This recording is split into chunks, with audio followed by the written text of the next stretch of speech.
Assalamualaikum warahmatullahi wabarakatuh.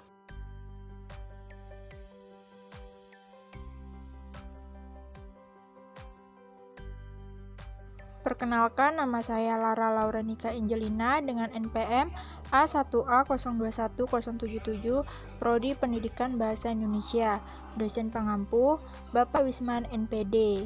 Baik, di sini saya akan menyampaikan materi tentang hakikat membaca. Membaca merupakan salah satu keterampilan berbahasa. Manfaat dari membaca adalah kita akan mendapatkan ilmu yang tentunya ilmu itu sangat berguna bagi kita. Kamus Besar Bahasa Indonesia atau KBBI membaca juga melihat, memahami isi dari apa yang tertulis secara lisan atau sederhana di dalam hati.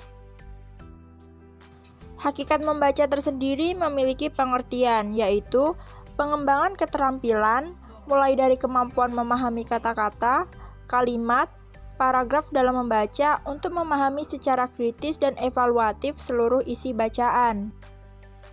Hakikat membaca juga merupakan aktivitas visual berupa rangkaian gerakan mata dalam baris-baris berikut: garis tulisan, pemusatan penglihatan, pemusatan pada kata-kata dan kelompok kata, penglihatan ulangi kata dan kelompok kata untuk mendapatkan pemahaman tentang bacaan. Aspek dalam membaca yaitu 1. Keterampilan yang bersifat mekanis. Keterampilan yang bersifat mekanis atau mechanical skills yang dapat dianggap berada pada urutan yang lebih rendah. 2. Keterampilan yang bersifat pemahaman. Keterampilan yang bersifat pemahaman yang dapat dianggap berada pada urutan yang lebih tinggi. 6. Tahapan perkembangan membaca yaitu 1. Tahap pre-reading yang dimulai dari usia 6 bulan sampai 6 tahun. Pada tahapan ini, anak mengenal ribuan kata, huruf, dan simbol-simbol dalam bacaan. 2. Tahap initial reading yang dimulai pada umur 6 sampai 7 tahun, di mana anak mulai masuk sekolah dasar. Pada tahap ini, anak belajar mengenal hubungan antara huruf dan bunyinya atau fonologi. 3. Tahap confirmation and fluency yang terjadi pada usia 7-8 tahun. Karakter dalam tahap ini adalah anak membaca cerita sederhana. 4.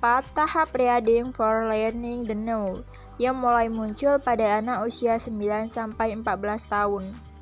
Anak mulai memahami konsep baru dari buku yang dibacanya untuk memperoleh informasi.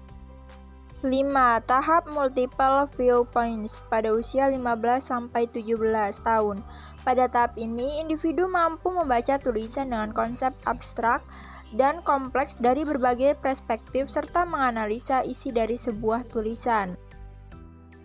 Dan yang terakhir, tahap construction and reaction pada usia 18 tahun ke atas. Pada usia ini, umumnya individu sudah berada pada masa transisi menuju perkuliahan, sehingga mereka sudah mampu mengintegrasikan pengetahuannya dengan pengetahuan orang lain.